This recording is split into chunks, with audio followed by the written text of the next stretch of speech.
안녕하세요. 다오월드입니다. 최근 암호화폐 시장에서 가장 핫한 소식 하나를 꼽으라고 한다면 저는 망설임 없이 비트코인 2022 컨퍼런스에서 대기업들과 파트너십을 발표한 라이트닝 네트워크를 손꼽을 것 같습니다.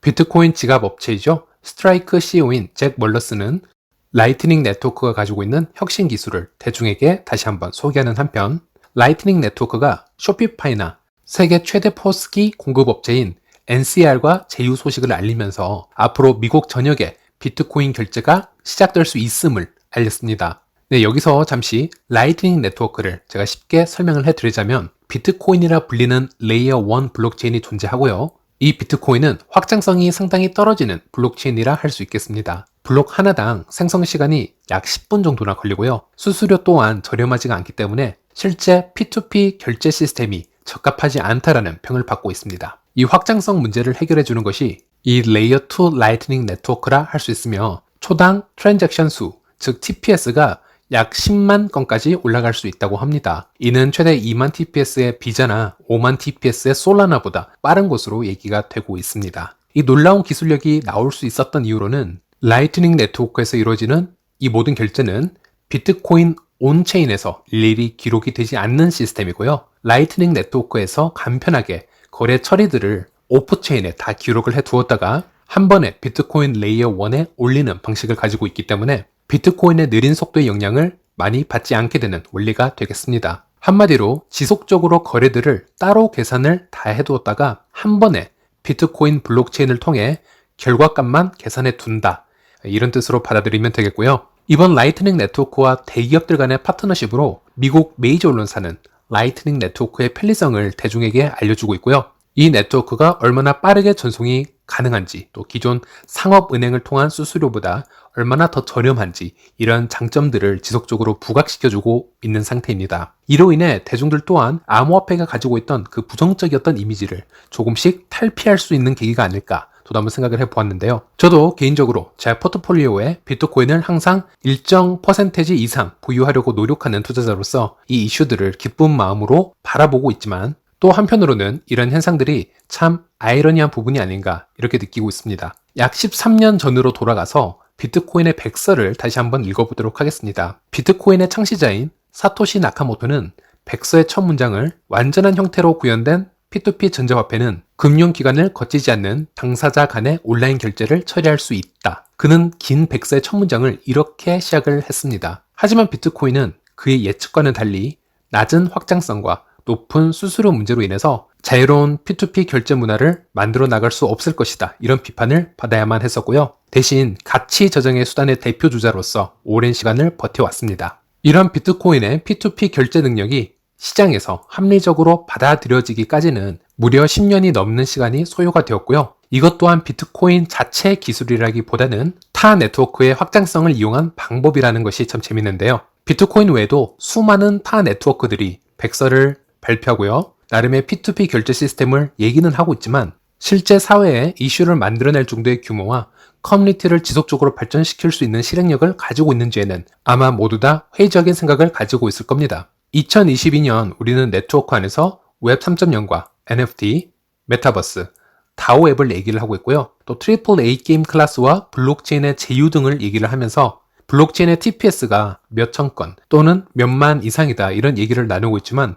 바로 이중결제를 해결하여 P2P 네트워크를 이용할 수 있는 부분과 시장에서 과연 이 시스템이 채택받을 수 있는지에 대한 부분, 이 부분에 대해서는 아무도 뚜렷한 해결책을 제시하지 못했다라는 겁니다. 과연 이 문제가 중앙은행의 반감과 정부의 반대로 이루어지지 않았다라고 하기엔 2022년 뒤늦은 라이트닝 네트워크가 보여주고 있는 임팩트는 설명이 되질 않는다라고 생각을 하고 있고요. 우리가 정부나 중앙은행의 반대를 말하기 앞서 비트코인의 커뮤니티를 능가하거나 감히 비빌 수 있는 타 암호화폐 커뮤니티가 애초에 존재했었는지부터 분석해 봐야 된다고 생각을 합니다. 어쩌면 스마트 컨트랙을 통한 NFT 시장이나 디파이 시장 등보다 훨씬 더 구축하기 어렵고 난해한 기술이 바로 이 원초적인 P2P 거래가 아닐까 저는 그런 생각을 한번 해보았고요. 어쨌든 라이트닝 네트워크라는 레이어 2 솔루션이 제시가 되었고 이로 인해 미국 전역에서는 더 다양하게 비트코인 결제를 앞으로 받아들일 거란 이런 예상이 나오고 있는데 그렇다면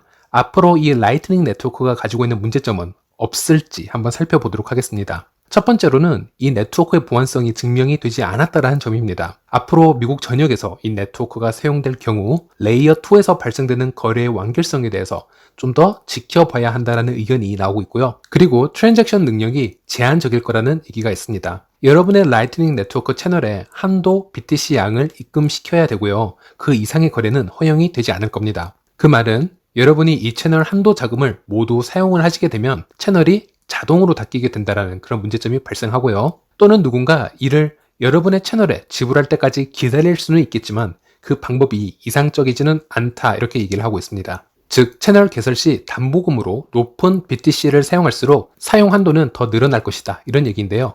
과연 이 부분에서 얼마나 많은 유저들이 채널을 개설하고 많은 BTC를 담보로 입금을 시킬 것인지 여기에 대해서는 미지수라 할 수 있겠습니다.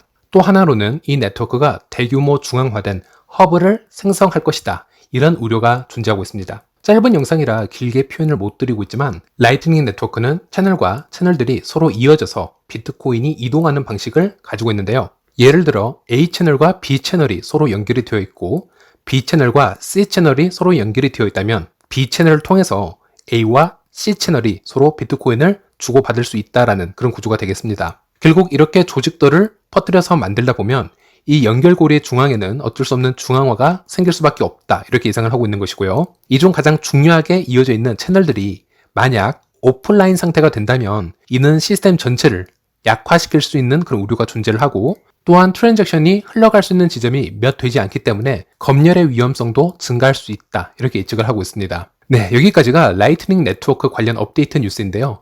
이 프로젝트가 미국이나 전 세계를 통해서 대박 히트를 치게 될지 아니면 수많은 문제점만 남기면서 실패로 돌아갈지는 그 누구도 알 수 없습니다. 하지만 분명한 건 이번 기회로 더 많은 기업들과 일반인들이 암호화폐를 통한 P2P 거래에 관심을 가지게 될 것이고요. 이 대중들은 법정화폐와 상업은행들이 제공을 해주지 못했던 그런 이점들을 체감해 봄으로써 이들의 인식의 전환이 생각보다 빨리 이루어질 수 있다는 점, 이 점을 빨리 캐치하고자 이 영상을 올리게 되었습니다. 물론 저는 파이코인 긍정론자이지만 이번 이슈는 굳이 파이코인이 아니더라도 이 라이트닝 네트워크 이슈를 통해 미래 사회가 요구하고 있는 암호화폐는 어떤 것들이 있을지 한번 공부해보는 것도 중요할 거라 생각을 하고 있고요. 그런데 현재까지 제가 좋아하는 코인들 중 또 시간적, 금전적 투자를 제가 진행하고 있는 코인들 다 찾아보아도 이 조건에 부합하는 코인은 하나밖에 나오지 않았습니다. 그게 바로 파이코인이었다는 건데요. 만약 레이어 1 기술로도 세계 전역 곳곳에 충분히 빠르게 코인이 전송이 되고 또 안전하게 이루어진다면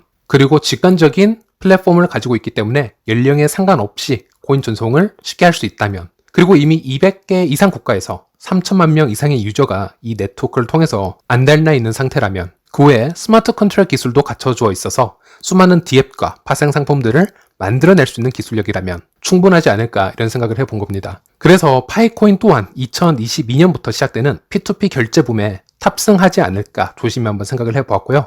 네, 오늘은 여기까지입니다. 다음 시간에 다시 찾아뵙도록 하겠습니다. 시청해주셔서 감사합니다.